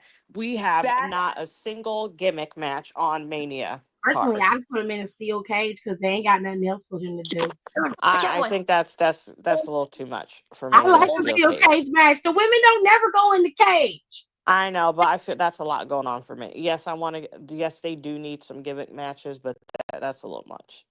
Got an idea. I got an idea. Y'all hear me out. And if Okay. they take this, know that they are listening, and that means Marvel's listening. So if they take my shit for Blade that I put on Tiff's other podcast, I'm suing them because I have proof that I fucking said it. Okay. No holds bar, falls count anywhere. They tear down the arena. They go in the Girl, back. they're You gonna know, take that idea. Yes, they and are gonna take it. Oh man, you never Like should have no said holds nothing. barred is actually really good. this is how they end it. This is how they end it. I want I want Naomi to win. Okay, I want Naomi to win. But if they have Jade win, what they need to do is have Jade hit her move on a car and have Naomi posing the same way she took Jade out. They're probably gonna make them do that at Backlash. Why wait till backlash? Do it now. You know what I need them to do, and I actually know because I do like violence. I need them to bleed low key. Just a little bit. Uh, Yes, I need Jade's hair to be red at the tips. ooh. If they take our shit, I'm gonna sue. I think if they're gonna go to that, they're not gonna be finished at Mania. No, This isn't over. I need some blood, low key. Somebody back on a car hood. I need somebody on a car hood with smashed glass and a front smashed. I I need think they that. should wait and do the no holds barred at Backlash. That's what I think. Because they're gonna run this back. This isn't over. Especially if Jade wins. Naomi's not gonna let that go. Naomi's gonna get even more unhinged, and I don't think we're ready. She's gonna go 2009 Orton. Y'all ain't ready And if for that. Naomi wins the way I think she will win, it's definitely not gonna be over. So I don't know. I don't know who's gonna win this match, but I am curious about it. And I just want it to go to be a good match. That's what I want. All right, we got the last non-title feud for the card, and it's the big one. It is the triple threat. It is Can I? Roman, CM Punk, and Seth freaking Rollins, and everybody's circling Paul Heyman like he is fresh meat and it's sharks in the water, babes. Okay. I only have one thing. I really don't have a lot to say about this match because honestly, I'm not thrilled that this is a triple threat happening. But what do I fucking know? I don't work for WWE. But I don't like the fact that, and Cultaholic retweeted this and they kind of agreed. Meltzer is saying that these three men should not be a headline match because they have no history together. That's not And true. and I'm like, Roman Reigns and Seth Rollins does not have history. These two guys do not have history with CM Punk. Are you on crack? They Because the just last built time, the history between Roman and CM Punk, really. The problem CM Punk, Roman placed seeds with CM Punk a long time ago. And this was when CM Punk wasn't even in the E. He was still in AEW at that time. And he was just like, I don't like the guy. Never liked him, still don't like him, don't give a shit about him. Like, that was his sentiments, and it's always been that way. To say they don't have no history is a weird take. It's just you trying to get traction because you want to talk shit, but it's just simply not true. But saying like Seth and Roman don't have history, like, are you insane? Smoking dick. I think he's smoking something else, but that's just my opinion. Well, these three are going at it. Paul Heyman has already granted the favor of his former client and best friend, CM Punk. He is supposed to be in his corner, but now Seth Rollins has declared that Pauline owes him a favor. There's a lot of favors being thrown around in this match. It's a lot going on. I will tell you this, on when it looked like Seth was about to curb stomp Heyman, I legit screamed at my TV. Yeah, because what is you doing? I was just like, what are you? I was like, because I'm telling you this, if Heyman, Heyman would have said, he would have went up to Paul and be like, hey, listen, I'm going to curb stomp. Heyman would be like, all right, let's go. For a fact, Heyman would have sold the shit out of that. And then all of a sudden, all our sympathy would be going to Paul Heyman because he's caught in the middle of these three guys. But like when Seth stopped himself, I was like, oh, he's going to fuck with him.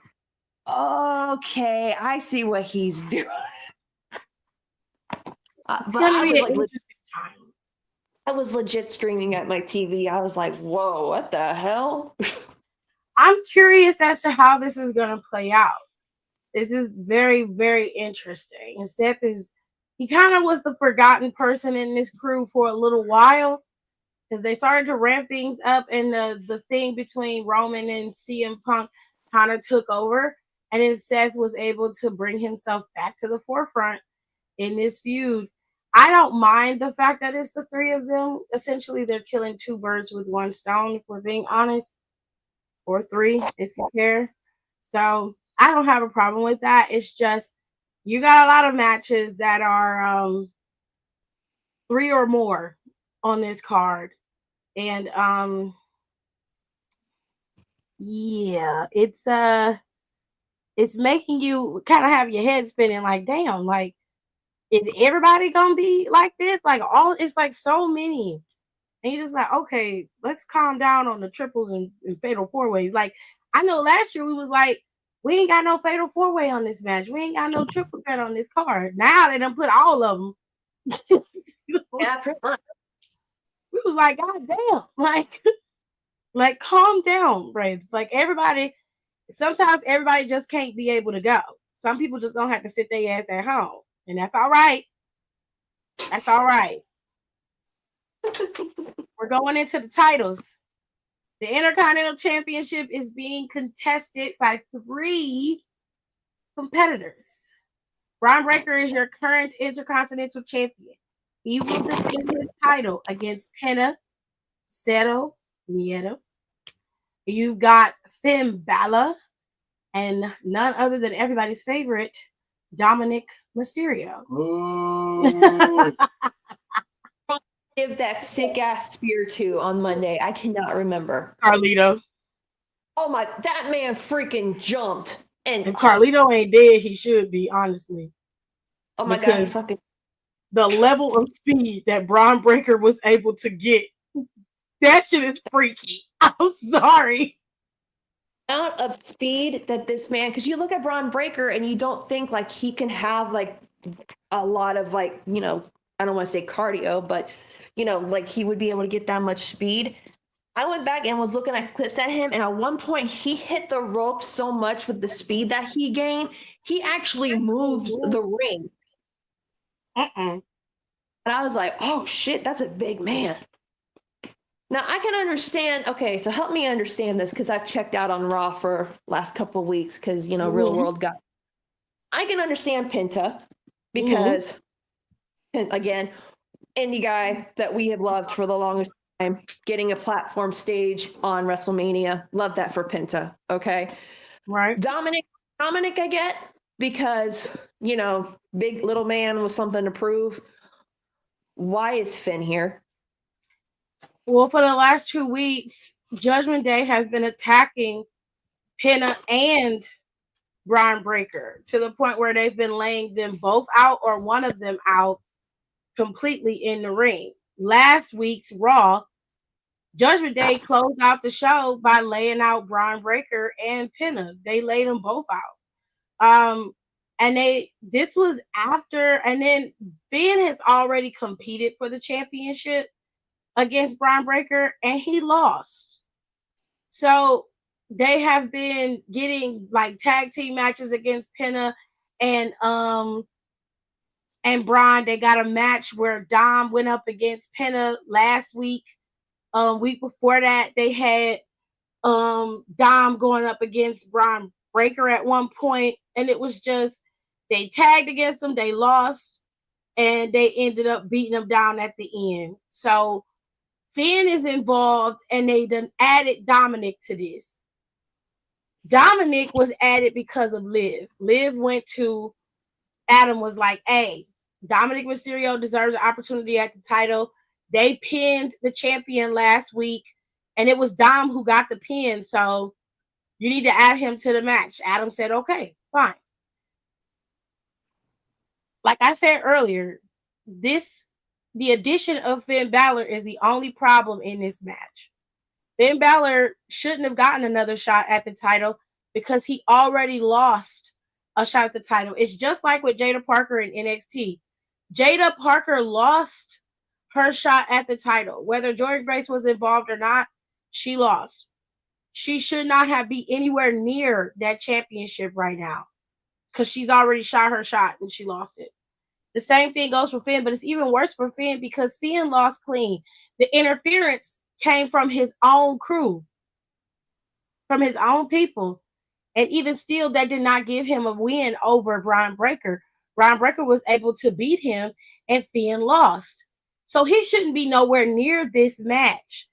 AJ Styles should be in this match, but they pulled Styles off of Breaker and put him on Logan Paul. That is why you have Finn Balor in this match. I said this last year, and I probably said it the year before that, when Finn had his match against Edge, and then like Rhea and Dom lost the match between him and Phoenix. They need to wrap this Judgment Day shit up. They really do. Like, start the break. This is going to be the start of it, honestly. I don't think that Judgment Day is going to last past next year, at least not with Finn Balor in it. Even if JD McDonough come back, I just don't see that happening. He's going to lose his shit if Dominic Mysterio wins this title, and I low-key want him to win it. No shade to Penta. I love Penta, but he's more than likely going to get that title at some point. But Dominic having it, and it just sticking in Finn's craw that he has to watch his little brother essentially walk around with a title that he's fought to get, I think is probably some of the sweetest revenge you could ever have. And then he has to pretend that he's happy about it. He can't be mad. And he's going to blow up on him the same way he blew up on Damian Priest. It's only a matter of time. And I mean, Penta's going to get, like you said, Penta's going to get this title. I give it to Slam when we see Penta have a title. If he does not have one by SummerSlam, which is the next big show for them, like if we're sticking by the original OG Big Four, he's going to get that title at SummerSlam. I have no doubts about that. But for like sure. The judge, like Braun's done a great, like, not one of my favorite guys, but again, he's like Chad Gable. He's so freakishly athletic, and the speed he can get, and he's not proven, like, he's proved my ass wrong. Like, he's really coming into his own. And, being as young as he is, he's done a lot more. But yeah, I'm actually looking forward to this. I just need Judgment Day to wrap it up because, like, even if, like, Braun retains, it could, it'll be Finn costing Dominic the pin because Finn wanted the glory. I get what they're trying to do. But this shit, they could have wrapped this up a long ass time ago. And because I was actually talking to somebody about this, and they said, yeah, when they kept, and I think we've said this before on the show, Judgment Day, I get it. They're a faction, they're a big faction, at least, fan wise and merch wise. But when it comes to the big matches, they can't cinch those big matches. That's where they can't get the wins at. The only ones who were able to do that was Priest and Rhea. All the other ones haven't been able to. And JD is out indefinitely because dude's got, punctured a fucking lung.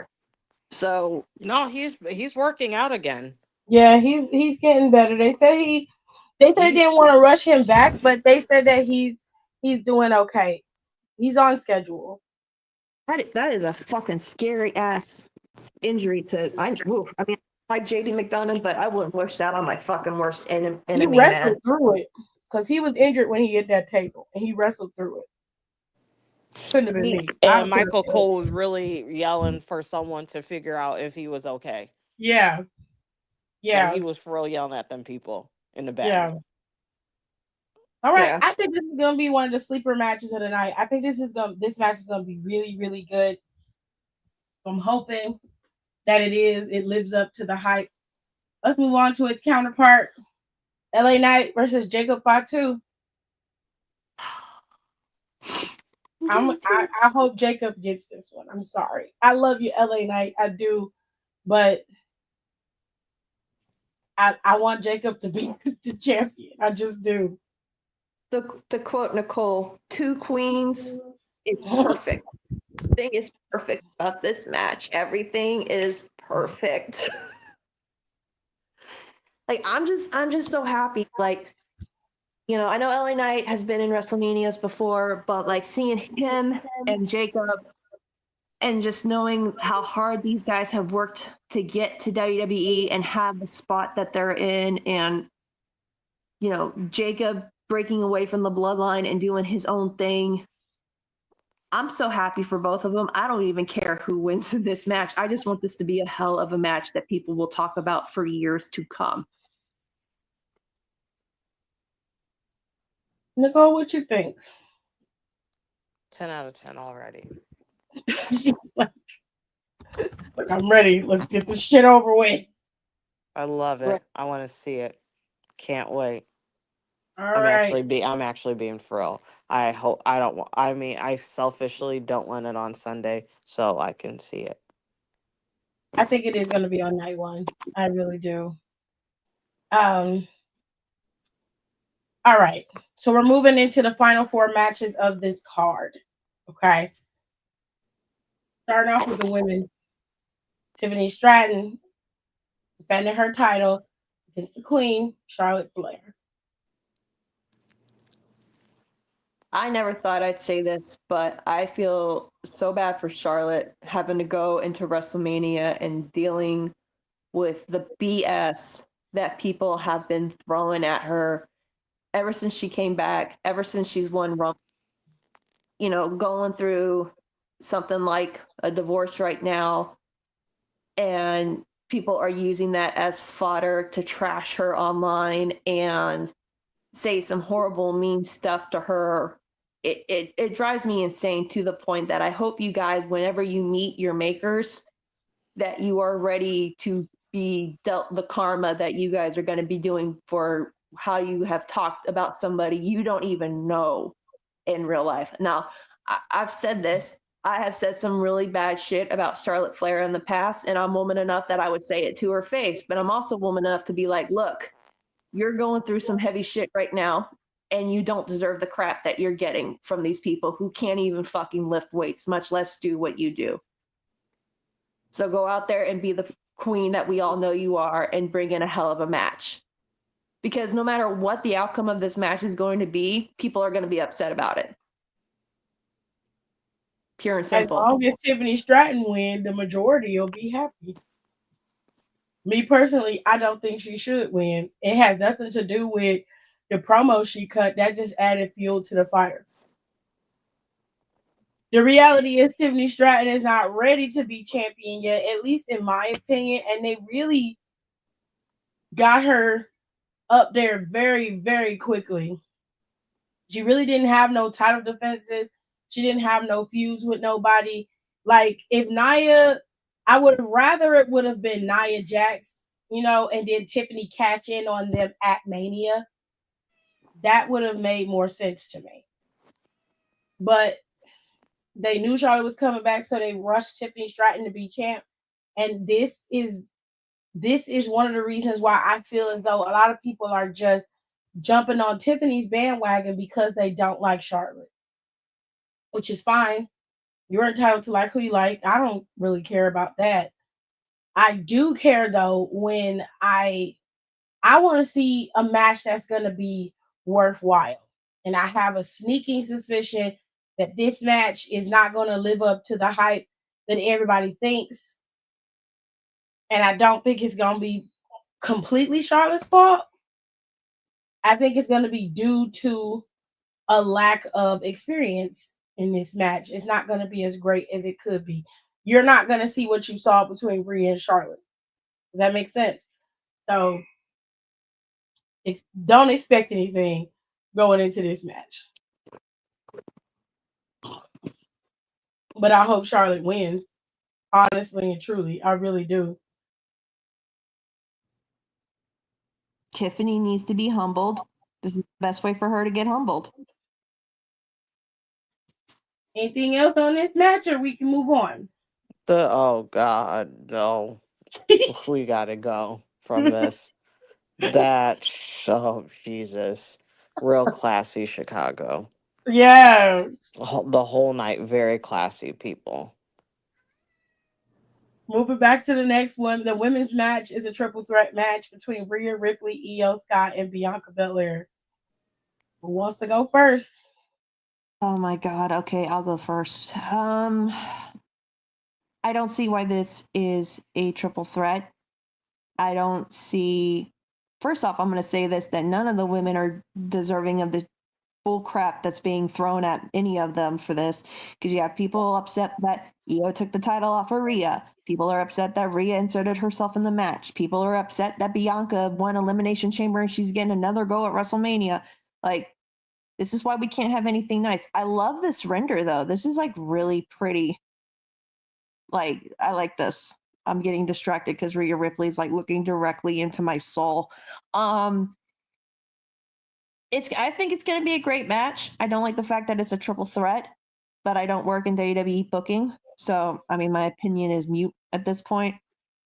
I think something weird is going to happen, and I think Io is going to retain because she has been pretty much been bullied and shoved to the side through the whole thing with Bianca and Rhea.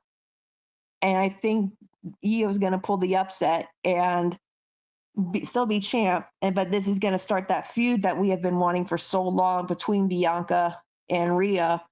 And this will get us to SummerSlam with the two of them just beating the crap out of each other. And then Io can go on and go deal with new competitors for the title as well. I agree. I do think that Io should retain the championship. Bianca and Rhea seem to have some animosity that they truly need to work out amongst themselves, and I'm okay with that. I'm okay with watching that play out. Um, However, I do feel like that this could have been done in a better way. I honestly, it just looks like Rhea shoehorned her way into this title shot. Nobody else was able to come in and do it this way. Bianca had to work to get this title shot. Meanwhile, Rhea willingly gives Io a title shot, loses, and then goes, well, Bianca was out there during my match, so I deserve a title shot. No, you save your white woman tears. You should have been paying attention to your match. You know damn well you had never beaten Io Sky. That was your fault. Who offers a title shot to a woman they've never beaten before weeks before Mania? And then you get mad because you lost And instead of you taking responsibility for the loss, you blame it on Bianca. And then the WWE universe turns on Bianca and says, well, you didn't deserve to be in this match either. How sway? She won Elimination Chamber, which means she earned the right to challenge whoever was champion.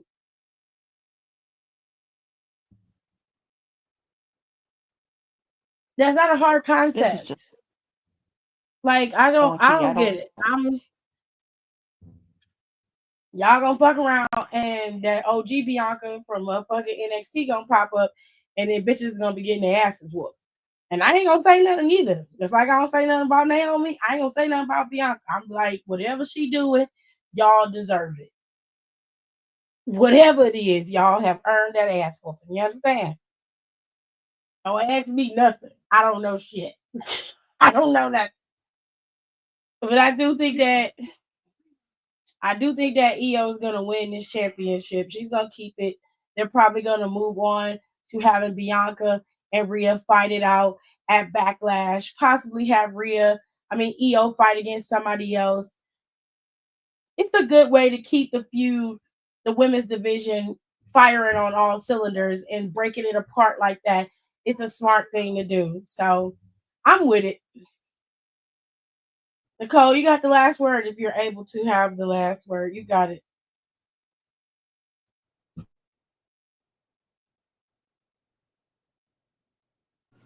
Girl, why did I think this shit was on? Um, you know what? I'm over it. I'm just over it. You do you, Hunter. You fucking do you. Because why is this going on? What is the reason? You making Io look fucking stupid. And Bianca's getting booed. Mm-hmm. And Rhea just got her there for no reason. She's a fucking loser. Like what it like I'm tired of it. I'm tired. Whatever. I don't give a shit. Hope Io retains, to be honest. I do too. She needs to pin Rhea though. She's not pinning Bianca at I have to agree. WrestleMania. I'll tell you that. Let her I pin will tell Rhea. you what. She better not pin Bianca. I have to agree. All right. That show will end at Yeah. that match. Show's over. We're done. She We're said packing up for the so. night. We got two more matches. Tell them people to come down. We're breaking the ring down. It's done. Nicole, please. We got Jay Uso facing off against Gunther. He cut a very good promo on Monday, by the way. I'm so tired of the IWC shitting on Jay Uso because you guys know you're still there doing when he does the yeet thing. You guys are doing it, and I need Jay on Monday to show up to Mania because he made he's like, here's the thing, Gunther thrives on people being intimidated by him. He wants people to be scared of him because that throws them off. And when you are at your bottom rung that you can't take it anymore, and you tell this man, like tell the person, even though he looked like he was ready to like sell me a car, when you tell somebody who runs on being having people afraid of him, I'm not afraid of you anymore, that means that man has nothing left to lose. But I'm starting to see a pattern here when it comes to the championships. And I know the last one we'll talk about that, but all these championship matches, everyone seems to be having a problem with it. And at this point where I'm just like, dude, shut the fuck up. If you don't want to watch it, don't watch Mania. Don't watch wrestling in general. I'm so tired of the IWC trying to destroy everything that, God forbid, in 2025, we try to find a little bit of fun. I'm over all the bullshit that they're like dropping on these matches. I want Jay to win just for the LOLs, just for the drama, just to see these basement dwelling, no deodorant wearing, no ass wiping fuckboys lose their shit.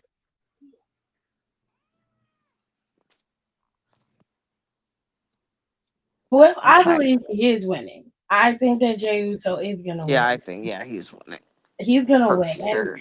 I mean it's no shade to Gunther. Gunther's a good heel, but the problem is Gunther doesn't have the juice and the marketability that Jey Uso does, and that's just true tea.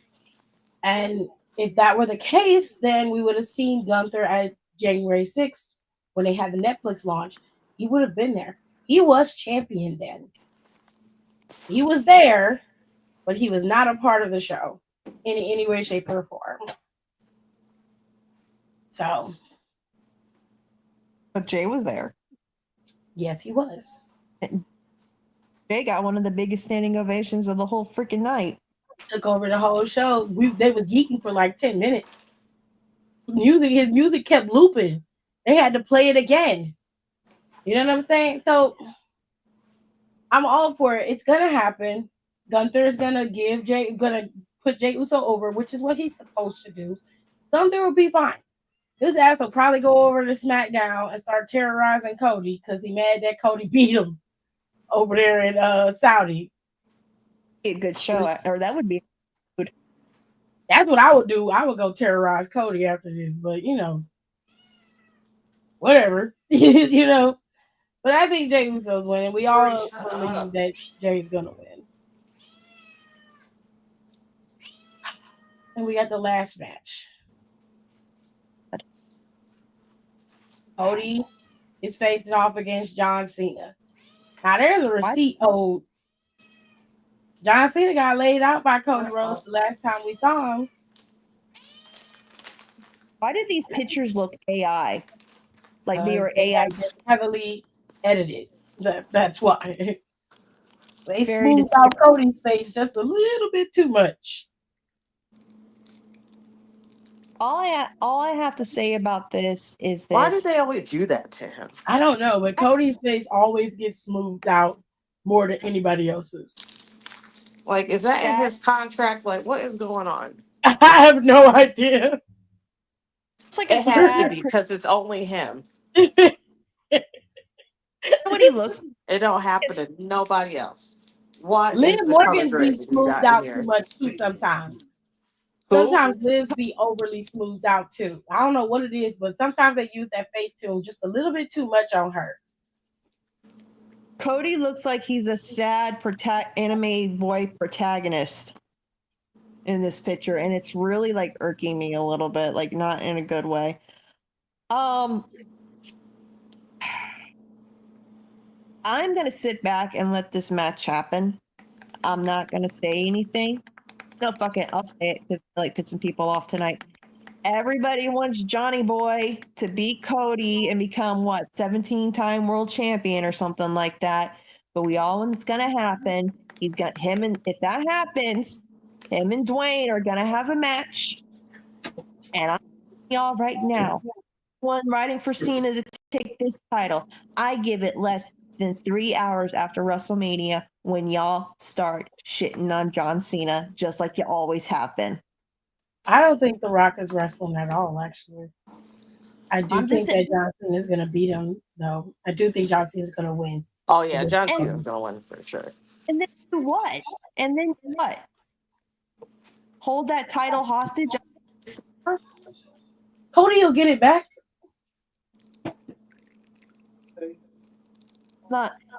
Me and Tiff were talking about this, and I think like before Nicole came in, before we started the show, there's no emotion. Like last year was the big emotional build. We had to wait a whole another year for Cody to win Rumble and get that shot at Roman, and Cody went through hell and back, and he won. That was such an emotional driven WrestleMania, especially after that BS on night one. All right. To me, because I don't know if other people feel this way, but to me, there's no emotional buildup to this. Because even when it was Brock and Roman going for that stupid unification title match, there was emotion on the line because we were all worried that Lesnar was going to get those titles and then disappear for 2 years, and we were not going to see any heavyweight title for 2 more years. There was emotion there. There was emotion when Cody went up against Roman the first time. I remember going to school the next day, and there was one. He was wearing a wrestling shirt, and about it. He's like, yeah. He goes, I had to force myself to come today because it feels like I just had everything drained from my body. And I said, man, me too. I disagree. I think there is emotion. In order for you to be a part of the emotion, you have to be invested. You have to have watched everything. So, like, in order for you to be able to care about what's going on with Rhodes and Cena, you would have had to have watched it during the European tour. That's where the bulk of their building for this match happened. And I suspect that tomorrow they will continue to build upon that because they have to. It depends on what you define as emotion. If you are looking for something like what you got last year or even the year prior, you're not going to get that because that is something that was exclusive to Cody and Roman Reigns. That is a totally different story arc, a whole different vibe that was set up to give you that type of emotion. This is a passing of the torch type of match. And the only way that you're going to understand it is you had to have listened to what both of them have said. John Cena made it very clear that he is making up for the 20 years of disrespect that was coming his way. And Cody is like, you want to wait 20 years to act like a douche? No. You could have did that and got that over with. We didn't need you to come back for that. He was like, I thought we were going to have our match and you and I were going to do this together. And you were going to be Super Cena and I'm going to be me. And we're going to see who's coming out on top. But that's not what I got. The two of them went back and forth and they made it very clear that this is an emotion. The emotion depends on how you interpret what you're hearing and what you saw. If you're not invested, that's on you, because you had to have watched the show and you had to have seen what they were doing to build it up. Is it a perfect build? No. But if you're expecting it to be anything like what you saw last year or the year before, you're doing yourself a severe disservice. So, and this isn't going to be the end of them either. This Mania is not built to be an end all be all. This is a continuation of a lot of things. And you're probably going to see a lot of splinters. Some of these feuds are going to splinter off into separate feuds of their own, or people are going to end. The only thing I think will end where it's at is Gable and Ray and Styles and Paul. They're not going to double back to that. Everybody else has the potential to either continue or they will splinter off into something else. Like we just said, Rhea, Io, and Bianca's match, I don't see the three of them going at it again. What we see is Bianca and Rhea fighting it out probably later on, probably for a number one contendership against Io Sky.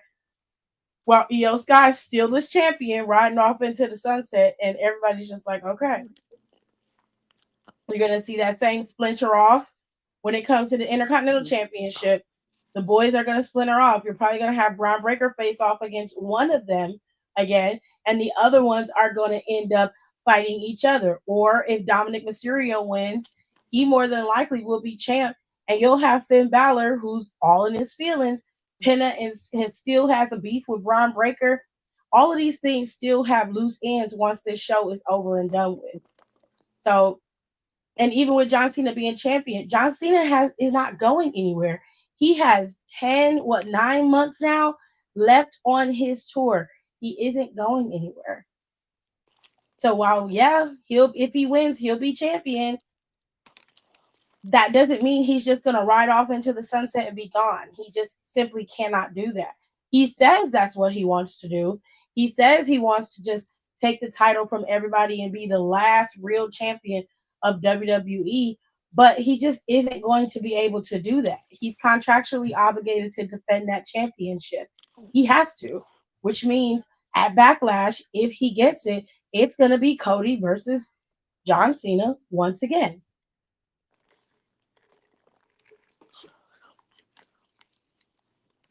So it really depends on what you want to see. If you're not interested in this, I'm totally fine with that. I can understand that. Not everybody's going to be interested in everything on the card for Mania. That's just the reality. But it's not fair to compare it to last year or even the year before because the vibes were different. It was a totally different atmosphere during those times. And you're just not going to get that back. Those are like once in a lifetime things that happened. Stars were aligned, if that makes sense.